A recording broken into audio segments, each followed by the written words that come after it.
Hello guys, welcome back to the media channel. Welcome. So guys, this is kind of my backstage, what we're doing. Bit more informal, bit more loose. So guys, for the podcast, guys, I just for my own media literacy, let's say, I've been reading this one. Guys, it's verified by Mike Caulfield and Sam Weinberg. Absolutely amazing book as well. So guys, I think there is another book called Manufacturing Consent of the Manipulation of Mass Media. Guys, it kind of does a little bit at the web, but when it was around things like Wikipedia, things like YouTube, um, things like spoofing, even things like a Rickroll, were still in their infancy.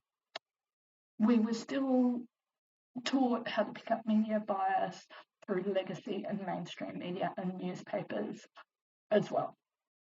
I know my high school librarians and English teachers were really great about teaching media bias as well. But guys, this is absolutely amazing.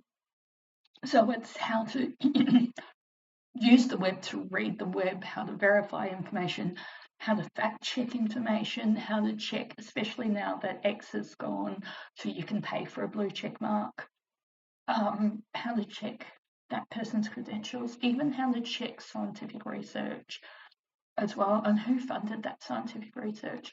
Because things that you might think are a health lobby may actually be funded by industries that we now know are bad for their health as well. So, guys, I've picked out a couple of quotes, and guys, again, I did not buy this. Local public libraries, guys.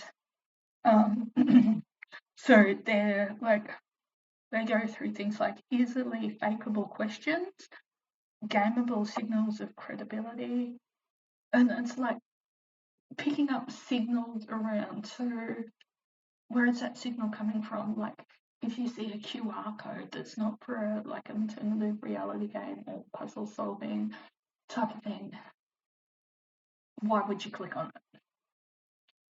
But taking a phone number or a QR code for a dog walker that's on a telephone pole, completely normal.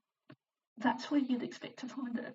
But a QR code for something seemingly professional on a telegraph pole or a community notice board, just, yeah, it doesn't seem right.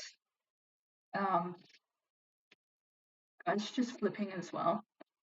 They also go into a search engine, not a truth engine, how to use search engines.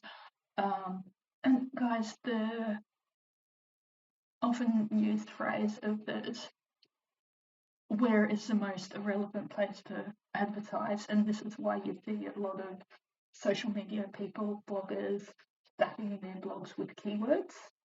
In fact, there's a whole industry around now, keyword searches and social media marketing as well. It's an honest living, let's be honest about it, but it increases the need for media literacy as well, and how to pick up an ads as well, ratings, how to choose neutral search terms as well, lateral reading. So the best way to verify information is to get off the web page, reading the room as well. So expert views, how to pick up if they're an expert, or YouTube, Rumble, podcasters if we've done our homework as well. So it goes through like the tobacco industry's marketing ploys as well. And like how they flooded the zone and stuff like that. As a side note, guys, I'm watching Dirty Money on Netflix. Really interesting one as well. I do a lot of documentaries, guys. It's a really interesting one if you're looking for something a bit educational to watch in your downtime. It is horrific, but really good one. Let's watch. So yeah, reading the room on mask issues, so it goes through stuff during the pandemic time as well.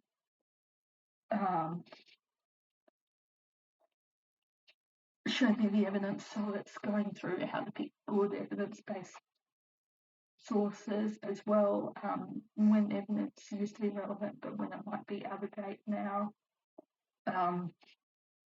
Peer review and how peer review is flawed, but fortunately it's kind of the best we've got. Real history, fake history, alternate history, pseudoscience as well. Also Google Scholar, how to use it as a reputation check. JSTOR, they also go through as well. Wikipedia, to check the sources at Wikipedia and how they've now locked it as well.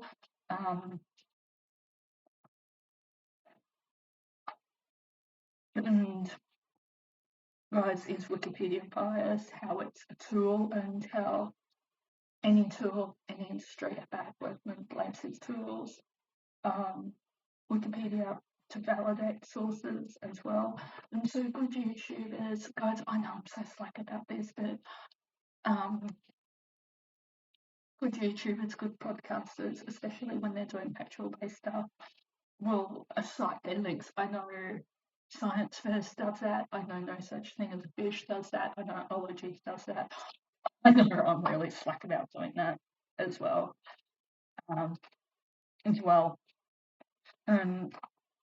So they're going through like quick investigations of claims,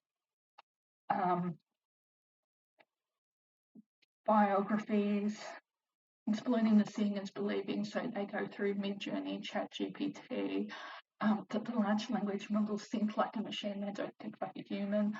I know at the latest DEF CON and a few conferences in America, they've done Turing tests with Midjourney, ChatGPT, and stuff like that, and they have not passed. So the Turing test is named after Alan Turing, who cracked the Enigma machine during World War II. There was a team of code breakers at Bletchley Park as well. So they go through the Turing test is a test to see whether this is a human or whether this is a machine. Because, guys, you can predict a computer's next movements through the algorithm, through the logic, and through the binary it's using.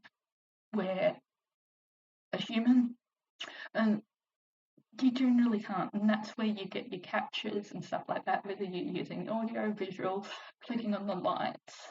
It's not about clicking on the lights, it's about how you're moving the mouse. It's about have you visited other web pages as well.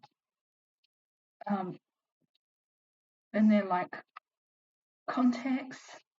Also, they go on to online news bloggers to pick up if that's credible. And realizing that if the product is free, you are the product. And I think people have forgotten that in the online age, that if you can't work out how a website is making money, whether that's through big advertising, sponsorship, Patreon, OnlyFans, any of your crowdsourcing, meet and greets, how are they making money? For me, full disclosure, I have a government-based income source. They also have savings. They also have a government-funded care package. So that's where it is as well. They're also connecting the dots and creating a full sense of research and about how to research properly as well. Cropped video. Guys, out of the courtesy for the podcast, full disclosure, I actually send my guests the raw, unedited footage. It's a professional courtesy to them. If they want to use it on their own podcast, their own media, use it as an electronic press kit done by mutual agreement, which I think is absolutely amazing because you don't want to crop someone out of context as well.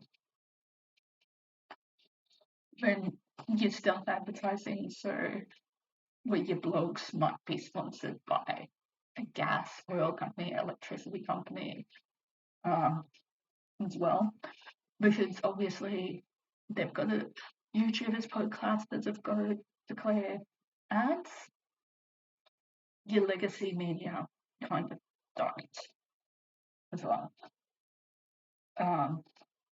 So how we pick up like your sponsorship, your and your conflicts of interest and stuff like that. So that's where you see YouTubers, podcasters, TikTokers saying definitely not sponsored as well. Also talks about emotions don't know the truth, but it knows what you care about. So your rage baiting and your stuff like that as well. And where the whole facts don't care about your feeling come from as well. Also, like how to pick up if your photo's real or photoshopped or mid-journey type of thing as well. Critical ignoring, so when to ignore a multitude of information overload. They don't go through digital detoxing, but I think that sometimes is a good idea as well. I know the generation coming through who's got the phrases chronically online, go and touch some grass as well. So what they're saying is literally go outside, meet other people, connect with nature, get off your tech, talk to others as well. So guys, thank you for listening. If you want to subscribe, feel free. We're a bit more free, relaxed over here as well. If you want to subscribe, feel free. Thanks, guys.